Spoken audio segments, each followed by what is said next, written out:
Tech day fertility అమ్మ అనే పిలుపుకు శ్రీకారం చుట్టండి. పొందండి ఉచిత మొదటి కన్సల్టేషన్, మొదటి స్కాన్. సంప్రదించండి 8880747474. సుదీక్ష కోనంకి ఈమె గురించి గత 15 రోజులుగా అయితే వార్తలు వస్తున్న పరిస్థితి కనిపిస్తోంది. ఎందుకంటే ఫస్ట్ మే 6వ తేదీన ఆమె ఎప్పుడైతే మిస్ అయిందో, బీచ్లో మిస్ అయిందో, అప్పటి నుంచి కూడా సర్చ్ ఆపరేషన్ కొనసాగుతున్నటువంటి పరిస్థితి. అయితే ఈమె గురించి చాలామంది ఇంకా కొంత ఇన్ఫర్మేషన్ తెలుసుకోవాలన్న ప్రయత్నం కూడా చేస్తున్నారు. కాబట్టి యాక్చువల్లీ ఈమె డేట్ ఆఫ్ బర్త్ కావచ్చు, ఈమె ఏం చదువుకుంటుంది ఏంటి అనేది కూడా ఒకసారి నేను చెప్పే ప్రయత్నం చేశాను. యాక్చువల్లీ ఈమె డిసెంబర్ 13వ తారీఖున 2004 అమెరికాలో జన్మించింది. యాక్చువల్లీ ఈమె అమెరికాకు సంబంధించిన సిటిజన్. ఈమె యూనివర్సిటీ ఆఫ్ పిట్స్బర్గ్ అనే యూనివర్సిటీలో ఈమె చదువుతున్నటువంటి పరిస్థితి అయితే కనిపిస్తోంది. అయితే ఈమె 5 స్నేహితురాలతో కలిసి రియూ హోటల్ ఇన్ పుంటా కనా అనే దగ్గర మిస్ అయిన పరిస్థితి అయితే మనందరికీ తెలిసిందే. సో అక్కడ ఇదొక బ్యూటిఫుల్ ప్లేస్. యాక్చువల్లీ పుంటా కనా అనేది కూడా ఇదొక బ్యూటిఫుల్ ప్లేస్. చాలా మంది టూరిస్టులు కూడా వెళ్తూ ఉంటారు. బీచ్ అండ్ టూరిస్ట్ స్పాట్ కూడా కావడంతో చాలా మంది ఎంజాయ్ చేయడానికి ఇట్లాంటి స్టూడెంట్సే చాలా వరకు వెళ్తూ ఉంటారు. అందులో భాగంగానే ఇప్పుడు సుదీక్ష కోనంకి కూడా అక్కడికి వెళ్ళడం జరిగింది. మొత్తం 5 ఫ్రెండ్స్ కలిసి అక్కడికి ఆ బీచ్కి వెళ్ళిన సిచ్యువేషన్ అయితే కనిపిస్తోంది. అయితే అక్కడ లాస్ట్ ఎవరితో కనిపించింది అంటే ఆయన పేరు వచ్చేసి స్టీవెన్ రైప్. ఈయన 22 సంవత్సరాల కుర్రాడు. ఈయన కూడా అమెరికన్ సిటిజనే. సో ఈయనతో లాస్ట్లో బీచ్లో కనిపించినటువంటి సిచ్యువేషన్ ఉంది. అయితే ఈమె ఈమె ఏజ్ వచ్చేసి కేవలం 20 సంవత్సరాలు మాత్రమే. యాక్చువల్లీ ఈమె భారత సంతతికి చెందినటువంటి స్టూడెంట్. సో డిసెంబర్ 13, 2004 సంవత్సరంలో జన్మించింది. కేవలం 20 సంవత్సరాలు మాత్రమే.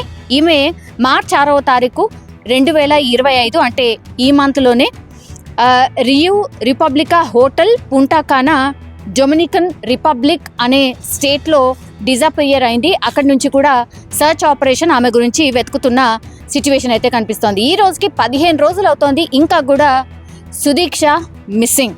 సో ఈమె ఎడ్యుకేషన్ వచ్చేసి నేను ఇంతకు ముందు చెప్పినట్టుగా university of Pittsburgh and height వచ్చేసి 5'3" అండ్ పేరెంట్స్ ఏమో సుబ్బరాయుడు కోనంకి అండ్ శ్రీదేవి కోనంకి. యాక్చువల్లీ వీళ్ళ బ్యాక్గ్రౌండ్ ఏంటి ఒక్కసారి చెప్పే ప్రయత్నం చేయబోతున్నాను. యాక్చువల్లీ వీళ్ళిద్దరు పేరెంట్స్ కూడా పర్మనెంట్ యుఎస్ రెసిడెంట్స్, అంటే గ్రీన్ కార్డ్ హోల్డర్స్.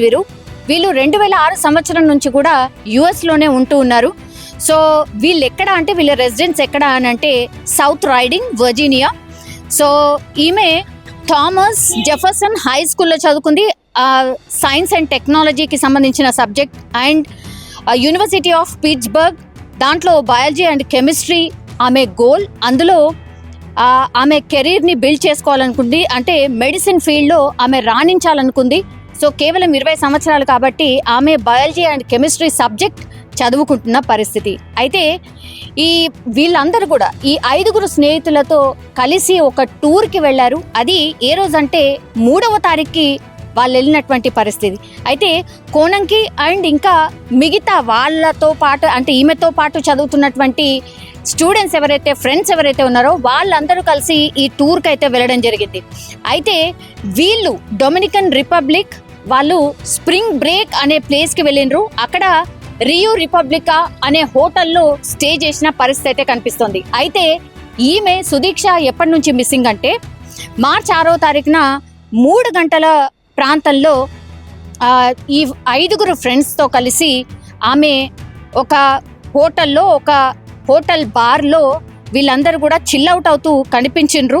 ఆ తర్వాత బీచ్కి 4:15 బీచ్కి వెళ్ళిండ్రు. కానీ వీళ్ళందరూ ఫ్రెండ్స్ అందరు కూడా హోటల్కి వెళ్ళిపోయినరు. కానీ కోనంకి అండ్ ఆ తర్వాత రైబ్ ఎవరైతే ఉన్నారో వీళ్ళిద్దరు మాత్రమే అక్కడి నుంచి బీచ్కి వెళ్ళడం జరిగింది. వీళ్ళిద్దరు మాత్రమే. అయితే వీళ్ళందరూ కూడా అరౌండ్ 5 గంటల ప్రాంతంలో పూర్తిగా అందరు స్నేహితులంతా హోటల్కి వెళ్ళిపోయినరు. బట్ ఈ రైబ్ అనే వ్యక్తి అండ్ సుదీక్ష మాత్రమే బీచ్కి వెళ్ళినటువంటి పరిస్థితి. అయితే రైబ్ ఏమని చెప్పాడు, ఆయన 2-3 వర్షన్స్ చెప్పాడు పోలీసులకి. అదే ఇప్పుడు అనుమానాస్పదంగా మారింది. యాక్చువల్లీ ఫస్ట్ ఏం చెప్పాడు, పెద్ద అల వచ్చి మమ్మల్ని తాకింది, ఆ తర్వాత నాకు ఏమీ అర్థం కాలేదు, ఎందుకంటే అప్పటికే నేను తాగేసి ఉన్నాను. సో నా ఐస్ అన్నీ బ్లర్ అయిపోయి నాకేం కనిపించలేదు.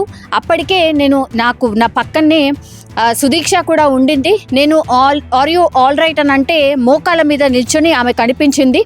ఆ తర్వాత పూర్తిగా నేను ఆ అలల ధాటికి ఇట్లా వెనక్కి పడిపోవడం, ఆ తర్వాత నేను ఆ వాటర్ అన్ని తాగేశాను కాబట్టి నాకు వామిటింగ్ లాగా అయిపోయి నేను ఇంకా ఆర్ యూ ఆల్ రైట్ అని నేను సుదీక్షను అడిగిన తర్వాత ఎస్ ఎస్ అన్న తర్వాత నాకు ఇంకా ఏం సోయలేదు, నాకు అసలు ఏమీ అర్థం కాలేదు. నేను వచ్చి ఆ బీచ్లో ఉన్నటువంటి చైర్లో పడుకుండిపోయాను అన్నటువంటి మాట ఫస్ట్ చెప్పాడు.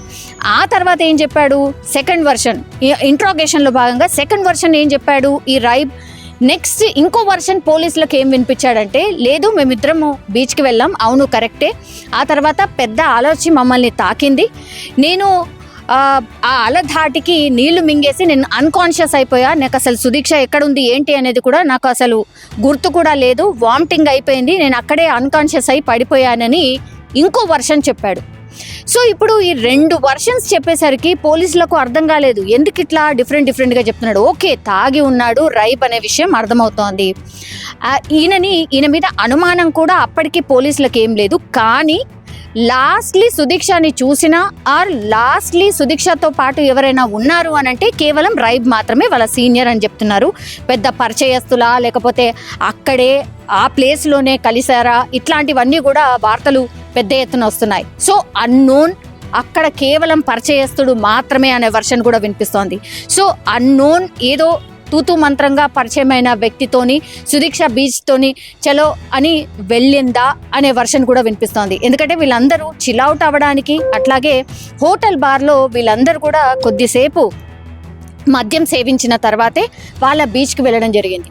సో ఈ రైబ్ అనే వ్యక్తి సుదీక్షకు ఎన్ని రోజుల నుంచి పరిచయం ఏంటి అనేది కూడా పూర్తిగా పోలీసులు ఇన్వెస్టిగేషన్ అయితే చేస్తున్న సిచ్యువేషన్ ఇంకా కూడా కనిపిస్తోంది. ఇంకా సుదీక్ష కేవలం మిస్సింగ్ మాత్రమే.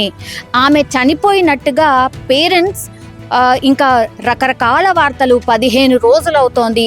మా బిడ్డకు సంబంధించిన వార్తలు ప్రెస్లో రావడం, టీవీస్లో రావడం, అసలు మేము తట్టుకోలేకపోతున్నాం, మా బాధ అటుంచిదే. ఆ తర్వాత ఎక్కువగా ఆ వార్తను చూసినా మా మైండ్ అసలు పనిచేయట్లేదు. ఇంకా ఆమె బీచ్లోనే మిస్ అయిపోయింది కదా, మేమేమో ముందేమనుకున్నాం, యాక్చువల్లీ ఈమెను ఎవరైనా కిడ్నాప్ చేశారేమో అని అనుకున్నాం. కానీ ఈ సినారియో సిచ్యువేషన్ అంతా చూసిన తర్వాత ఆమె బీచ్ దగ్గర నుంచే మిస్ అయింది కాబట్టి ఆ వాటర్లోనే మునిగిపోయి ఉంటుంది. సో దయచేసి మీరు ఈ కేసుని క్లోజ్ చేయండి అంటూ పేరెంట్స్ పాపం వాళ్ళ బాధ ఇంకా చెప్పలేము. ఆర్ చూసినా ఆ బయట విన్నా కూడా నిజంగా మనకు కూడా కళ్ళెంబడ నీళ్ళు వచ్చేస్తూ ఉంటాయి. అంత దారుణమైన వేదనను వాళ్ళు అనుభవిస్తున్న సిచ్యువేషన్.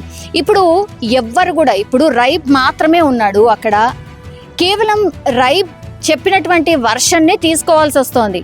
అసలు నిజంగానే ఆమె వాటర్లో మునిగిపోయిందా? ఎందుకంటే 15 రోజుల నుంచి గజ ఈతగాళ్ళని కావచ్చు, డ్రోన్ కెమెరాస్ కావచ్చు, హెలికాప్టర్ ద్వారా కావచ్చు, ఎందుకంటే అమెరికన్ సిటిజన్ కాబట్టి ఆమెను అంత సీరియస్గా రంగంలోకి దిగినటువంటి పోలీసులు పూర్తిగా సర్చ్ ఆపరేషన్స్ కొన్ని వందల మంది పోలీసులు చేస్తున్న సిచ్యువేషన్. ఇప్పటికీ కూడా ఈ మూమెంట్ వరకు కూడా ఇంకా వాళ్ళ పేరెంట్స్ మా అమ్మాయి మునిగిపోయింది, దయచేసి ఈ కేసుని క్లోజ్ చేయండి అని చెప్పినప్పటికీ కూడా ఈ మూమెంట్కి కూడా ఇంకా ఆమె కోసం మిస్సింగ్ కేసు కిందనే పోలీసులు అక్కడ ఇంకా ఆమె కోసం వెతుకుతున్న పరిస్థితే కనిపిస్తోంది. ఇది అంత ఈజీ కాదు. బికాస్ ఆ బాడీ ఒకవేళ నిజంగానే బీచ్లో మిస్ అయ్యి ఉంటే ఎక్కడో ఒక చోట తేలాలి కదా, ఒడ్డుకి కొట్టుకు రావాలి కదా. ఎందుకంటే సముద్రంకు ఉన్నటువంటి నేచర్ అదే అంటారు. ఒకవేళ లోపలికి లాక్కపోయినా మనిషిని ఆ తర్వాత 2 రోజులకో 3 రోజులకో డెఫినెట్లీ మళ్ళీ ఒడ్డుకి కొట్టుకొస్తాయి. కానీ ఇప్పటి వరకు 15 రోజులు అవుతున్నాయి, ఏ ఒడ్డున కూడా ఆమె బాడీ కనిపించట్లేదు. ఇక్కడే మిస్టరీ దాగి ఉంది, ఇక్కడే ఏదో జరిగింది, ఇక్కడే ఏదన్నా అయ్యి ఉంటుంది అనేది కూడా పూర్తిగా ఇంకా కూడా దాన్ని మిస్సింగ్ కేసు కిందనే పోలీసులు పరిగణిస్తున్నటువంటి సిచ్యువేషన్. అట్లాగే అమెరికన్ లాస్ ప్రకారం కూడా ఈ కేసుని ఇంకా కూడా సంవత్సరం పాటు ఆమె దొరికేంత వరకు సంవత్సరం పాటు ఇంకా కూడా ఆమె కోసం వెతికే అవకాశమే ఉంటుంది అని అక్కడ ఉన్నటువంటి లాస్ అండ్ మీడియా చెప్తున్నటువంటి సిచ్యువేషన్ అయితే కనిపిస్తోంది. ఇక్కడే మిస్టరీగా మారింది. మరి అంత పరిచయస్తుడు లేని అన్నోన్ సీనియరో లేకపోతే ఎక్కడ పరిచయమో ఇవన్నీ కూడా చాలా క్వశ్చన్స్ ఉన్నాయి. ఈ రైబ్ అనే వ్యక్తి అసలు సీన్లోకి ఎలా వచ్చాడు? ఇప్పుడు మీరందరూ కలిసి ఒక 5 ఫ్రెండ్స్ కలిసి మీరు వెళ్ళారు. ఆ ఫ్రెండ్స్ మాత్రమే గ్రూప్గా ఉండి గ్రూప్గా సేఫ్గా ఉండాలి. కానీ ఆడపిల్ల అయ్యుండి ఒక సీనియర్ మోస్ట్, అది కూడా ఒక్కతే, ఇంకెవరూ తోడు లేరు, కేవలం ఆ పర్సన్తో పాటు వెళ్ళడమే ఆమె చేసినటువంటి తప్ప అనే విషయం కూడా చాలామంది మాట్లాడుతున్న పరిస్థితి. సో ఎవరైనా పూర్తిగా తెలుసు, మనకు ఆ వ్యక్తి గురించి పూర్తిగా తెలుసు అంటేనే ఆయనతో వెళ్ళాలి. కానీ మీరు వెళ్ళింది గ్రూప్ ఆఫ్ ఫ్రెండ్స్, సో వాళ్ళతో పాటే ఉండాలి. కానీ ఇట్లా ఆమె అక్కడి నుంచి విడిపోవడం వల్లనే ఈ ఇన్సిడెంట్ అంతా జరిగింది అనేది కూడా చాలామంది ఈ వర్షన్ కూడా వినిపిస్తున్నారు. కానీ ఇప్పటికైతే ఈ కేసుని పేరెంట్స్ అయితే పాపం వాళ్ళ బాధ వాళ్ళది. సో వాళ్ళైతే ఇంకా మాకు ఎవరి మీద అనుమానం లేదు. ఈ మొత్తం అంతా అంటే అన్ని కోణాల్లో చూసినప్పటికీ కూడా, రైబ్ని విచారించినప్పటికీ కూడా ఎక్కడ ఆయన ఏదో చేసినట్టుగా ఎక్కడ కనిపించట్లేదు. సో ఆయన తప్పు కూడా ఏమీ లేదు అని పోలీసులు కూడా తేల్చేశారు. కాబట్టి ఇది ఎక్కడ కూడా మిస్టీరియస్ డెత్ కూడా కాదు, మిస్సింగ్ కేసు కిందనే దీన్ని పరిగణించి ఆమె కోసం వెతికే అవకాశమే కనిపిస్తుంది. కాబట్టి ఇంకా కూడా మిస్సింగ్ కేసు కిందనే పోలీసులు ఇంకా కొన్నాళ్ళు సుదీక్ష కోసం వెతికే అవకాశమే కనిపిస్తుంది.